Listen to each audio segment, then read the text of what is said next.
Welcome everyone to Two Waygooks in Korea. My name is Steven. And I'm Josh. And we are both English teachers living in South Korea. And today, in episode number 3, we want to talk about the Korean student work ethic compared to the American student work ethic. Yep, and a lot of you may know that a lot of Korean students have a really hard time.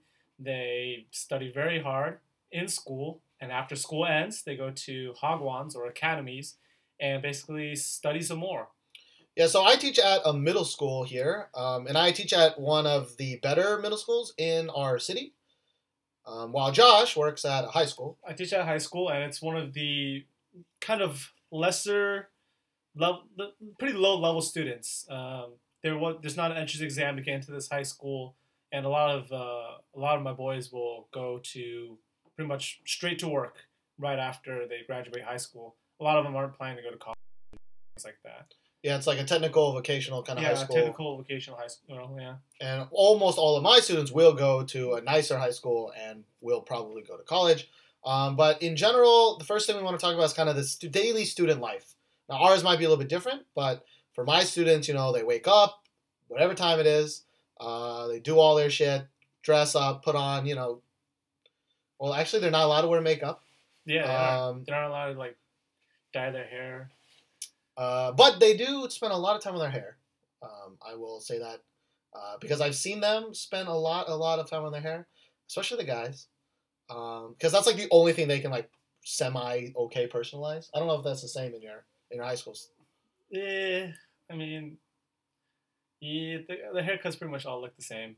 Well, that's the thing. They all look the same because there's a height requirement, especially for the girls. Can't be this long. Your bangs can't be too long. So they try to do some weird stuff with it to jazz just it up. basically stuff that kids do. If you back in school, I went to a private high school, and they had regulations for skirts and things like that. And you always try to get away with things like that. So. All right, well, anyways, that's besides the point. So they get up, they go to school for, at least for me, it's from 8:30 to about 4:30 to 5, depending, because they have some after-school classes. Okay. And then they usually go get something to eat real fast, and then they go to a Hagwon or the private tutoring school for maybe 2 or 3 hours.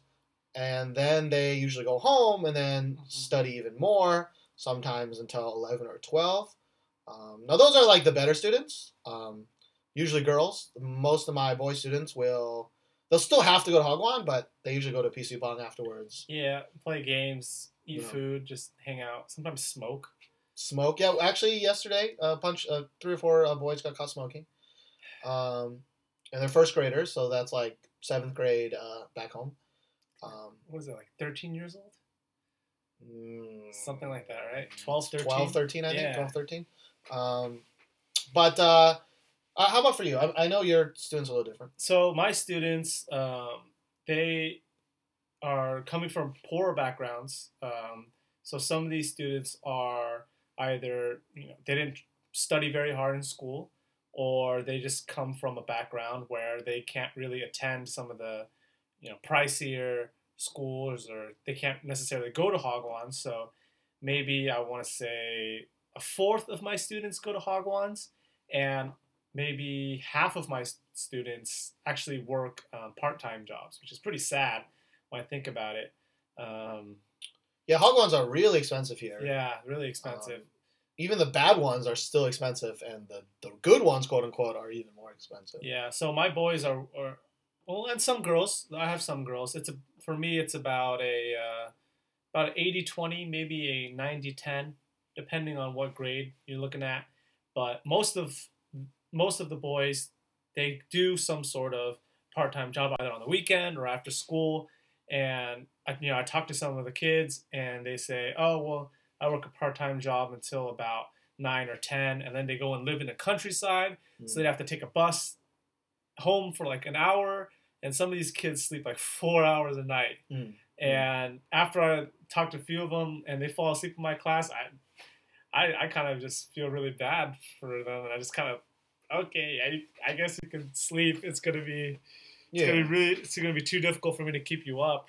And yeah, it's really different because I was a teacher back home in Texas, and I would never let a student sleep because 9 times out of 10 I know exactly why they're not sleeping. That's because they're out partying last night, or they were, whatever, and they just didn't sleep. Mm-hmm.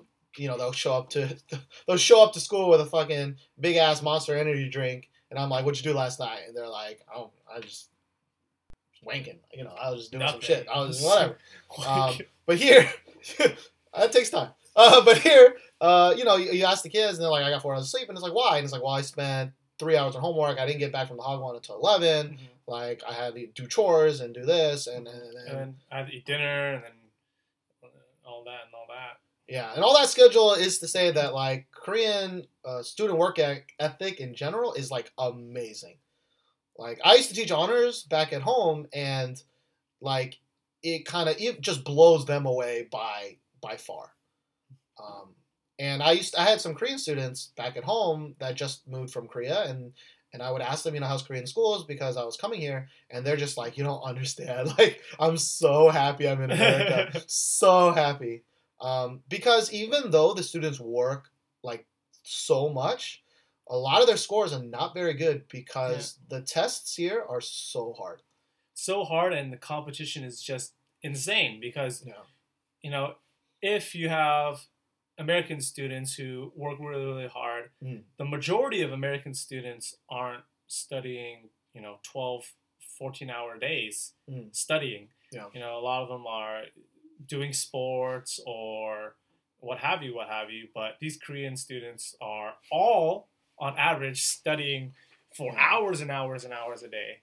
Like, more than school, more than, what you normally think. So... And even though my school is a mixed school, I mean, I have like 60% girls and 40% boys. Like, I don't think aside from like 3 or 4 occasions, I've never seen guys talking to girls. Because number one, like, I mean, Korea is very like, the maturity level is much less, I think, than what I'm used to in America. Because in America, it's like, yo, I'm 14, but I'm acting like I'm 18. But here, it's like, yo, I'm 14, I'm kind of acting like I'm 12. Like, they're still kind of afraid of them. Still really, but the thing is, I asked some of the teachers, I'm like, are they even allowed to date? Are they even allowed to talk to each other? And they're like, yeah, they can if they want. But in general, there's no time. Even if the students found a girl that they liked or a boy, like, when are they going to date? Like, they're working, studying almost the whole day. Even on the weekends, they go to Hagwons, and on the weekends, they're studying.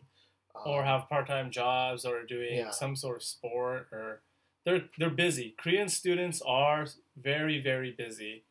And I was teaching a lesson about jobs and careers and things like that. And a lot of my classes, not sure if it was a joke or not, but when I'd ask them, what do you think is the worst job to have in the world? A lot of times they said Korean high school student. And mind you, the school I teach at, our students don't study as much as other schools. We're considered more of a vocational school, more learning craft versus like straight studying. But for them to say Korean student, it's still pretty intense. Yeah, pretty crazy. So like, for example, in 3rd grade for middle school, so they go like 1 through 6th is elementary school, and then they kind of renumber it again at 1st through 3rd in middle school and 1st through 3rd in high school. Yeah. So my 3rd grade middle school students, which are 9th grade about in America, they study almost the whole year to prepare for the to take the high school entrance exam. Yeah. And so that determines which high school they get to go to. But then once they get into high school, a normal high school, not a vocational high school, their entire 3 years of high school is just to prepare for the college entrance exam, which is like the biggest fucking deal like in the world. A huge deal. So in the States, we kind of have SATs or some equivalent of that, and we can take it about 4 times a year. They have 3 or 4 like scores, and then we have like SAT2 subject tests. Yeah, but this is it. This is like it. That on steroids times 1,000, like up that Ritalin shit. One day a year, for this test, and if they don't do well, then they're kind of boned. And all schools get the day off so they can take the test. High schools, all high schools.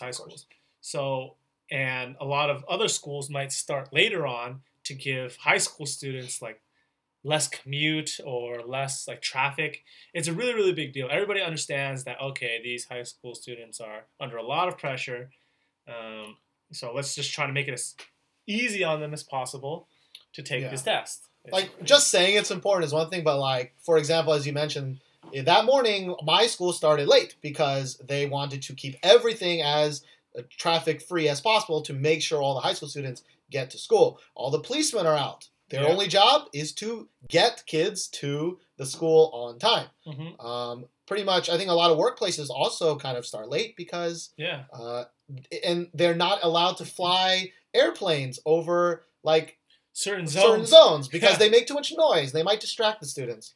So this test is a big deal. Comes once a year. Yeah. It is, unfortunately, a lot of students will, succumb to this pressure and, do horrible things. But that is kind of the life of a Korean student. You're always under pressure. You're always preparing for something. Yeah. And you kind of don't have very many chances to kind of perfect it. Yeah, so we're not going to talk too much about it, but I mean, suicide is also kind of a very big thing, especially during these exam seasons. And even at my school, right after, was it right before? It was right before the third grade high school examination. One of my students, she was actually in one of my classes, did kill herself. And the scary thing about that is that it wasn't that the teachers were sad. It was just like, oh, that's sad, but it happens and whatever. It's more, I guess it's more common than we thought. You hear stories about that and it's just, you don't really get to understand what it's like until you're actually in it. Yeah. But, I mean, given the strain that Korean students are under constantly all the time and just how little sleep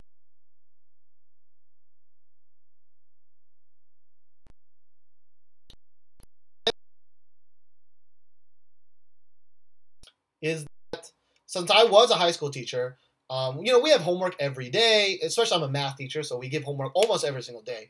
And the only reason we give homework to kids is because they will not practice unless you give homework and you make it for a grade. And even if you make it for a grade, that don't mean shit. They still probably ain't going to do it. But in Korea, grades are totally different. Like, it's very much like college, sort of, where they just have major tentpole exams, and those are the only things that really affect your grade. So, for example, they have homework, and the teachers check their homework, but it's not for a grade. Yeah, it doesn't affect your grade. They all do it, and they all spend a lot of time doing it. I mean, yes, a lot of cheating, but that happens everywhere. Yeah. But there weren't that many kids that were just like, I didn't do it because I didn't do it. Now, that's my school. I'm sure it's maybe a little different in other schools. Like I said, mine's a better school. But the other crazy thing is that part of their final grade is behavior. Yes, it is. Which in America is extremely frowned upon because it's like that's all subjective and like a teacher like couldn't like a kid and then behavior, participation, like kind of if you don't like them, then you might give them bad grade, whatever. A little bit cushy. A little bit cushy in the States. No, it's not a lot of points, but it's like 5. I think it's like 5 points, which in a world where there's only 3 exams that govern your final grade for the year, like and competition is fierce.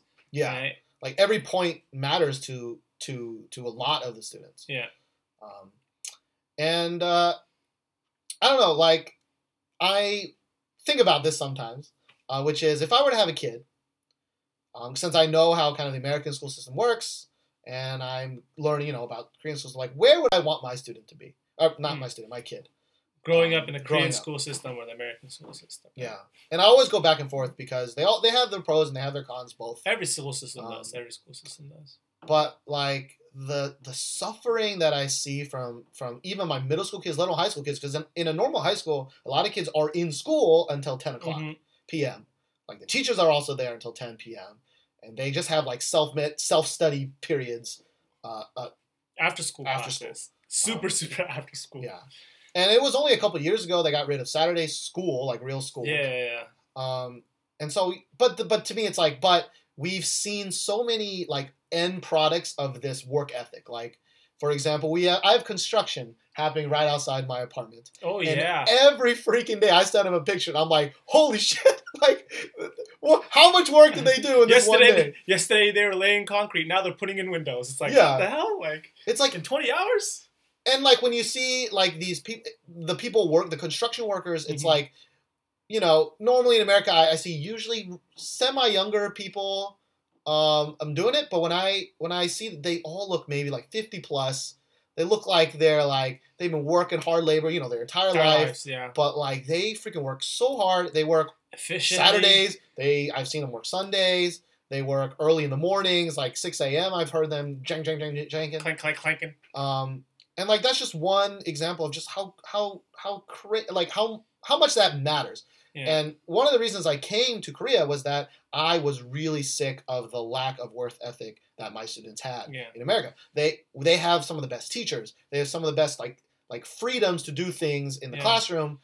But the kids even the smart kids were just like, see, I mean, in a perfect world, you'd want students to have work ethic. Super duper hard workers, and them to be cultivated in kind of a more free environment, more creative environment, where they have more options to do what they want to do. Yeah. But I mean, let's get it straight. Students and young kids, they need some sort of discipline when they're growing up because they are kind of wild sprouts. So you do have to have some sort of control. You have to control them a bit. But Korean schools are quite straight and narrow. Yeah. We have a student support center, basically student punishing center, and they are responsible for kids that are coming late. They're doing like ear squats, squats together, or they're doing push-up positions or what have you. But this department of this school is just to punish kids, just to keep track of how many, black points they have, black marks they have. And that's how rigid the discipline is in Korea. And you kind of produce hard workers, but, a little bit stifled in terms of creativity sometimes. Oh, definitely. Right? Like, in the Asian countries are always top on scores, not lowest, but low on creativity. Yeah. So it's that, I mean, the ideal is somewhere in the middle. I know that. But, I don't know. I really appreciate the work ethic that Korean students have, especially going back home. But seeing like the pain and the suffering that they have to go through, you just feel so sorry for them. You just feel so sorry for your students, our students at least, especially my students. Some students, even if they're not doing part-time jobs, they're doing like sports or taekwondo, badminton or something, and they're saying, I live 2 hours away from this city. I'm like, well, why are you going to school here? It doesn't make any sense. He's like, oh, well. That makes no sense. Yeah, our family's not really rich. I have to work, and then on the weekends and things like that. And you just see that, and you're, wow, you have a tough life, and it's going to build a lot of character in you, but you are so young. You should not be worrying about working a part-time job when you're like 15 to actually put income into your house. So, but I mean, even in America, there's as many cases just like that, which is super sad. Cases, so that's Korean student work. I don't know if we were as focused as I wanted it to be, but you don't tune into us to be focused, right? Yeah, you just kind of. Do you even tune into us? Some people do. But anyways, 200 of you? If you have made it this far, once again, we do a podcast every single week, most weeks, and you can find that on our YouTube channel. Weeks. Yes, or you can find us on iTunes at This Week in Kpop. If you have any suggestions, if there's anything else you want to know, please leave a comment and tell us. Anywhere, basically. We are definitely going to talk about concerts though next week. Because we are going to the SHINee concert and the Girls' Generation concert. That is happening this weekend, so we're going to talk about that. And of course, we also went to an IU concert, so we're going to talk about how concerts work here and how crazy they should be. And are. So until next time, I'm Steven. I'm Josh. I love school. I hate school.